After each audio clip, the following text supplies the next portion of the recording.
നമസ്കാരം. പ്രധാന വാർത്തകൾ.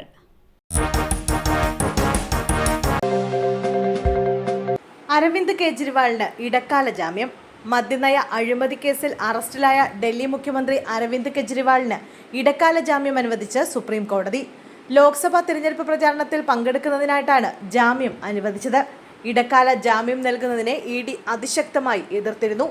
പ്രചാരണം നടത്തുക എന്നത് മൗലിക അവകാശമായോ ഭരണഘടനാ അവകാശമായോ നിയമപരമായ അവകാശമോ അല്ലെന്നായിരുന്നു EDയുടെ വാദം. എന്നാൽ EDയുടെ എതിർപ്പിനെ തള്ളിയാണ് ജാമ്യം അനുവദിച്ചത്. കെജ്രിവാൾ ഇന്ന് തന്നെ പുറത്തിറങ്ങുമെന്നാണ് സൂചന. ജസ്ന തിരോധാന കേസിൽ തുടരന്വേഷണത്തിന് കോടതി ഉത്തരവ്. അച്ഛൻ നൽകിയ ഹർജിയിൽ നിർണായക നടപടി. ജസ്ന തിരോധാന കേസിൽ തുടരന്വേഷണത്തിന് കോടതി ഉത്തരവിട്ടു. ജസ്നയുടെ അച്ഛൻ ജെയിംസ് ജോസഫ് നൽകിയ ഹർജിയിലാണ് CJM കോടതിയുടെ ഉത്തരവ്. വിധിയിൽ സന്തോഷമുണ്ടെന്നും അന്വേഷണത്തിൽ പ്രതീക്ഷയുണ്ടെന്നും ജസ്നയുടെ അച്ഛൻ ജെയിംസ് പ്രതികരിച്ചു.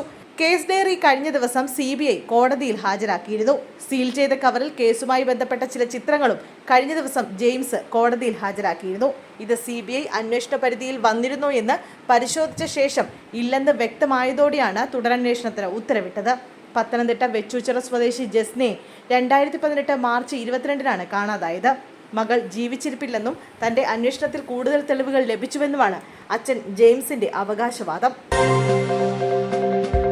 ഭാര്യയെ ഭർത്താവ് വെട്ടിപ്പരിക്കേൽപ്പിച്ചു. ഭർത്താവ് ആത്മഹത്യക്ക് ശ്രമിച്ചു. ഭാര്യയെ വെട്ടിപ്പരിക്കേൽപ്പിച്ച ഭർത്താവ് ആത്മഹത്യക്ക് ശ്രമിച്ചു. കാറളം ചെമ്മണ്ടയിലാണ് സംഭവമുണ്ടായത്.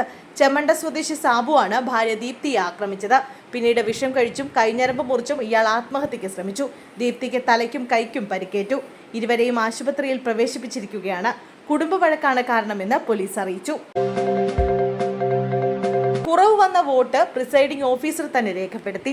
കൊല്ലത്ത് ലോക്സഭാ തെരഞ്ഞെടുപ്പിൽ കൃത്രിമം നടന്നതായി പരാതി. പ്രിസൈഡിംഗ് ഓഫീസർക്കെതിരെ മഞ്ഞപ്പാറ സ്വദേശിയാണ് കളക്ടർക്ക് പരാതി നൽകിയത്. ചടയമംഗലം ഇട്ടിവ പഞ്ചായത്തിൽ 133-ാം ബൂത്തിൽ കുറവ് രേഖപ്പെടുത്തിയ വോട്ട് ഏജന്റുമാരെ കൂട്ടുപിടിച്ച് പ്രിസൈഡിംഗ് ഓഫീസർ വോട്ട് ചെയ്തുവെന്നാണ് പരാതി. ബൂത്തിൽ 14 വോട്ടുകളുടെ കുറവാണ് രേഖപ്പെടുത്തിയത്. ഇതിൽ 4 വോട്ട് വീതം 3 പാർട്ടിക്കും 2 വോട്ട് നോട്ടയ്ക്കും ചെയ്തു കണക്കൊപ്പിച്ചു എന്നാണ് പരാതി ഉയർന്നത്. അതേസമയം കൃത്രിമം കണ്ടെത്തിയാൽ റീപോളിംഗ് ആവശ്യപ്പെടുമെന്ന് DCC പ്രസിഡന്റ് P. രാജേന്ദ്രപ്രസാദ് പറഞ്ഞു. പാലാരിവട്ടത്ത് വാഹനാപകടം. 2 യുവാക്കൾക്ക് ദാരുണാന്ത്യം. പാലാരിവട്ടം ചക്കരപ്പറമ്പിലുണ്ടായ വാഹനാപകടത്തിൽ 2 യുവാക്കൾക്ക് ദാരുണാന്ത്യം. KSRTC ബസ്സുകൾക്കിടയിൽ ബൈക്ക് കുടുങ്ങിയാണ് അപകടമുണ്ടായത്. ആലുവ തൈക്കാട്ടുകര കിടങ്ങേത്ത് വീട്ടിൽ KS മുഹമ്മദ് സജാദും സുഹൃത്തുമാണ് മരണപ്പെട്ടത്. അപകടത്തെ തുടർന്ന് ദേശീയപാതയിൽ വൻ ഗതാഗത കുരുക്കുണ്ടായി.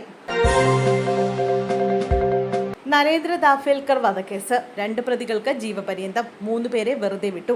സാമൂഹ്യ പ്രവർത്തകനും യുക്തിവാദിയും ഡോക്ടറുമായിരുന്ന നരേന്ദ്ര ദാഫേൽക്കറുടെ കൊലപാതകത്തിൽ 2 പ്രതികൾക്ക് ജീവപര്യന്തം തടവ് ശിക്ഷ, 3 പേരെ വെറുതെ വിട്ടു. പൂനെ സെഷൻസ് കോടതിയുടേതാണ് വിധി. സച്ചിൻ അന്തൂരെ, ശരത് കലാസ്കർ എന്നിവർക്കാണ് ജീവപര്യന്തം തടവും 5 ലക്ഷം രൂപ പിഴയും വിധിച്ചത്. ഡോക്ടർ വീരേന്ദ്ര സിംഗ് തവ്ദെ, വിക്രം ഭവെ, സഞ്ജീവ് പുന്നലേകർ എന്നീ പ്രതികളെയാണ് കോടതി വെറുതെ വിട്ടത്. 3 വർഷം നീണ്ട വിചാരണയ്ക്കൊടുവിൽ പുനെ സെഷൻസ് കോടതി ജഡ്ജി PP ജാദവാണ് വിധി പ്രസ്താവിച്ചത്. യുക്തിവാദി നേതാവായ നരേന്ദ്ര ദാഭോൽക്കർ 2013-ൽ മഹാരാഷ്ട്രയിലെ പൂനെയിൽ പ്രഭാത നടത്തത്തിനിടെയാണ് കൊല്ലപ്പെട്ടത്. സനാതൻ സൻസ്ഥ സംഘടനയുമായി ബന്ധമുള്ള പ്രതികളെ CBI ആണ് അറസ്റ്റ് ചെയ്തത്. 2014-ലാണ് കേസ് CBI ഏറ്റെടുത്തത്. കൊലപാതക കേസ്. സൗദിയിൽ ഇന്ത്യക്കാരന്റെ വധശിക്ഷ നടപ്പാക്കി. കൊലപാതക കേസിൽ പ്രതിയായ ഇന്ത്യക്കാരന്റെ വധശിക്ഷ നടപ്പാക്കി സൗദി ഭരണകൂടം. മുഹമ്മദ് നൌഷാദ് ഖാൻ എന്നയാളെ കൊലപ്പെടുത്തി കിണറിലേക്ക് വലിച്ചെറിഞ്ഞ സംഭവത്തിലാണ് ഇന്ത്യൻ പൗരന്റെ വധശിക്ഷ സൗദി അറേബ്യ അസീർ മേഖലയിൽ നടപ്പാക്കിയത്. ആഭ്യന്തര മന്ത്രാലയമാണ് ഇക്കാര്യം അറിയിച്ചത്.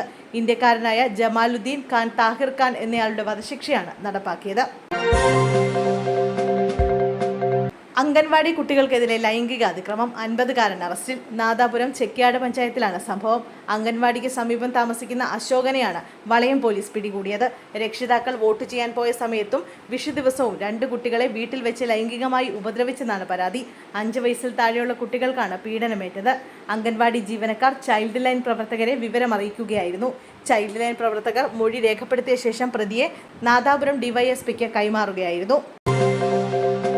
ആലപ്പുഴ വള്ളികുന്നത്ത് കാട്ടുപന്നി ആക്രമണം, 3 പേർക്ക് പരിക്ക്. കായംകുളം കളത്തിൽ പുത്തൻ വീട് കരുണാകരൻ, കളത്തിൽ വടക്കേത് അശോകൻ, കളത്തിൽ ഉദയൻ എന്നിവർക്കാണ് പരിക്കേറ്റത്.